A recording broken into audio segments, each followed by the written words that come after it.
You know, it's funny. I wore an orange shirt today because I thought I was going to film in the daylight, but now that I'm filming under like a kind of I guess a street light, but I'm in the park, you know, like a park light, it gives off this really horrid bright effect that I don't want myself to look this glowing. Yeah.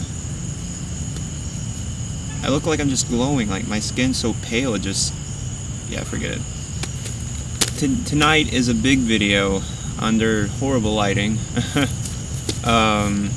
It's about panic attacks. This is one of the main videos you will have to watch from me on panic attacks. Yes. There will be more on stuff related to anxiety that links with panic disorder and stuff like that, but this is mainly about panic disorder. And the symptoms, you may not even be aware that you have it.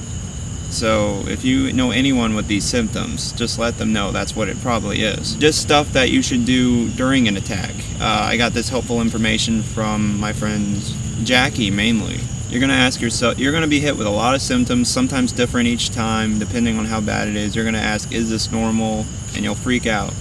Well, I'm telling you, it probably is. It's probably the symptoms of a panic attack. Sometimes you'll get heat flashes, and all of a sudden you'll start sweating for no apparent reason.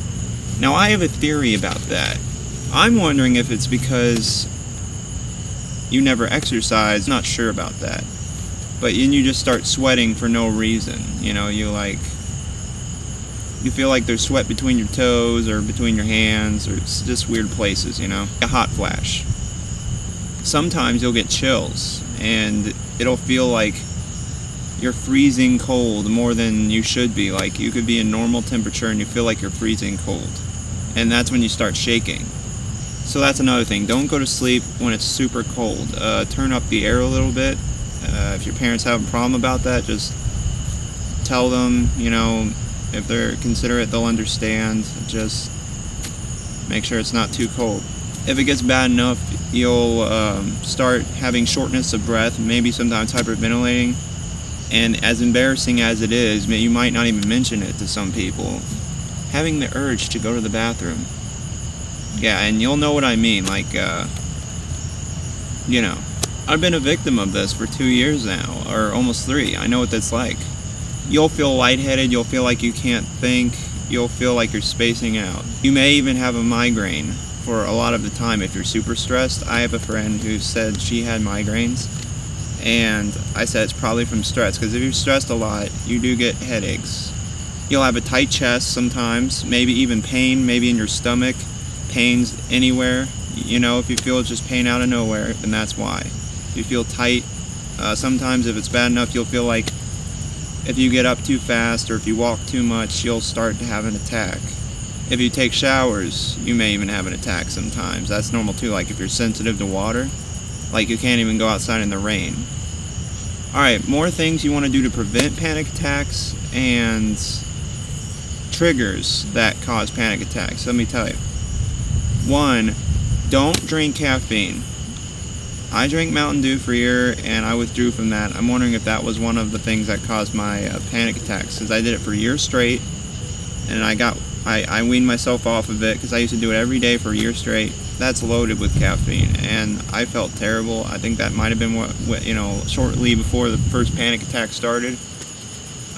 So I'm wondering about that. So don't hype yourself up on caffeine. Like even if it's a little bit, just don't. Like you can drink stuff like Sprite because that's caffeine free, but also don't overload yourself with sugar, because if you have like a sugar crash, that causes a panic attack. Especially if you like eat some sugar before you go to sleep, that can do it. Sometime you have to watch your sugar intake. What I'm going to tell you is you're going to have to go on a diet. Alcohol and drugs. No, I'm not telling you just to say be clean here. I'm being serious. This is what triggers panic attacks: alcohol and drugs, and if you smoke, like at all. Even being around the smoke, like seriously, you can't. Like you can't be around the smoke at all.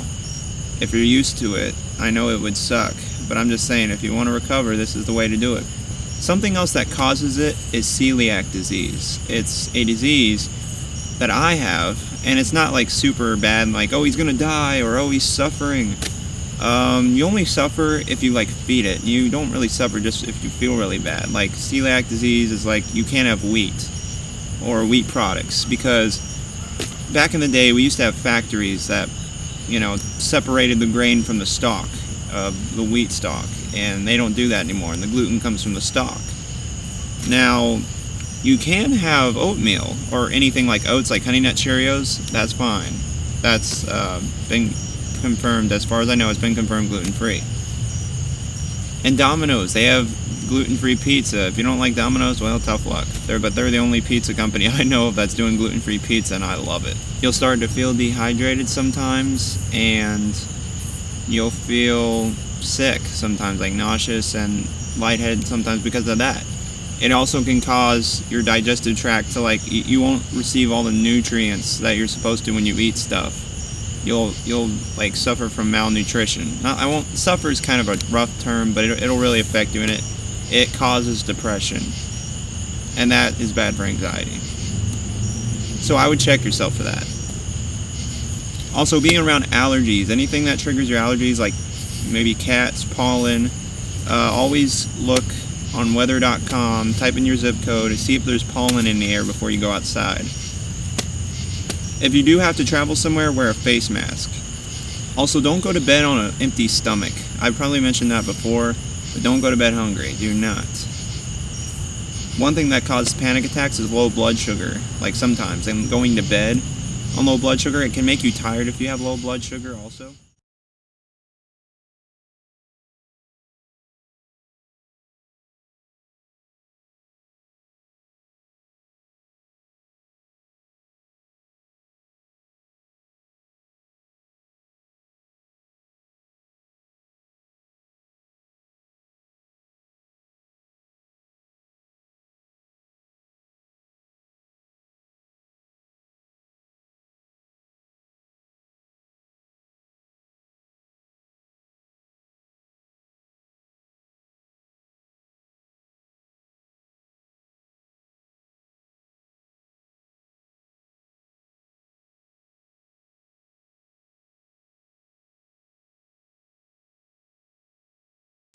So about food, I want you to go to a guy that I went to. I mean, I've never met him personally, but I bought his book online, as well as online audio files. I purchased that because it was the cheapest. It's not necessarily the cheapest thing out there, but it's not too much if you're doing decent. Like, it is worth it if you just download it online and keep it in a safe place. It's called the Charles Linden program, I guess, and basically in his book he'll give you steps, more steps than I can personally give you besides what I'm telling you, but I'm adding this with that. His book is really good, and he suffered from it for years, and he discovered ways around it. It's not a scam. I've checked. It really is not a scam. It's a miracle. It really has helped. But the sad part is you have to cut out, like, even potatoes, like, yeah, for a while, at least for a while. And some fruit, but you can eat stuff like bananas, and oats are really good for you, as far as I know. Just, you know, meat's still okay, but don't eat meat with MSG in it, like chicken, like rotisserie chicken that has MSG in it. And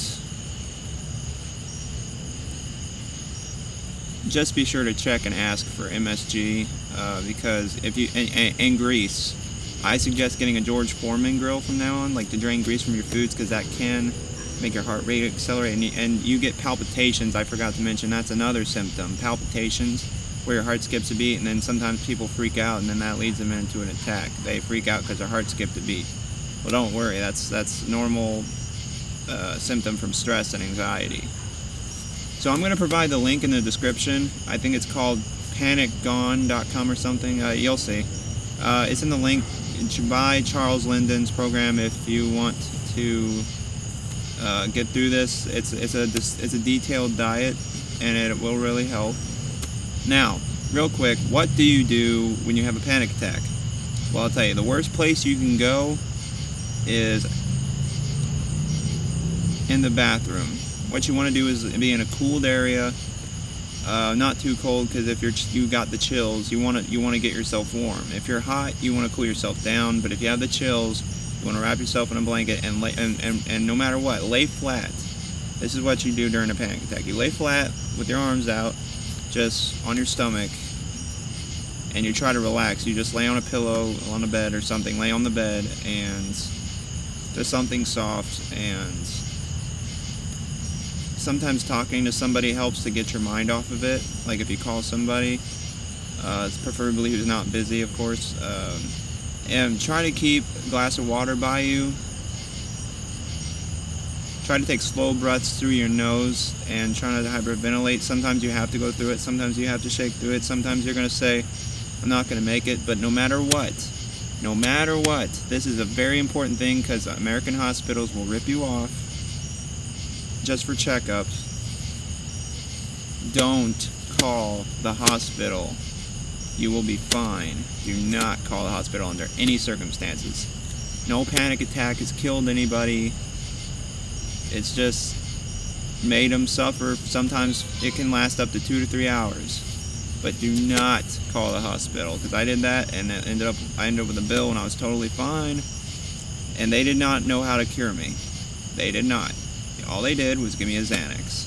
And the thing about, that's one thing I wanted to get into real quick. Xanax, Valium, don't get into that stuff. I mean, I will say, if you might want to hang on to it. You might want to sometimes, take one before you go to bed, like maybe every couple of days, but I don't necessarily recommend it, because if you get hooked on the stuff, your body will adjust to it, and then you'll have to keep taking more and more and more, and you don't want to do that. It's kind of dangerous. Only take it when necessary. Sometimes you have to live through the attacks to get through this. If you take it, well, just take it, but try to take a small dose of it. Don't do it on a daily basis. That will not cure your anxiety. Now, I will say some anti-anxiety medicines might help you, might help anybody who takes it. It's personally not helped me. I'm just taking a natural approach to it, and it's helped me. Also, exercise, believe it or not, helps. Now, it will be hard to do at first. That's why you want to build up to that. You want to start with a diet and do that for a while, and just wait until the tightness kind of gets looser and looser and you feel like you can breathe more and more. And then take slow walks in the park. That's what I've been doing lately.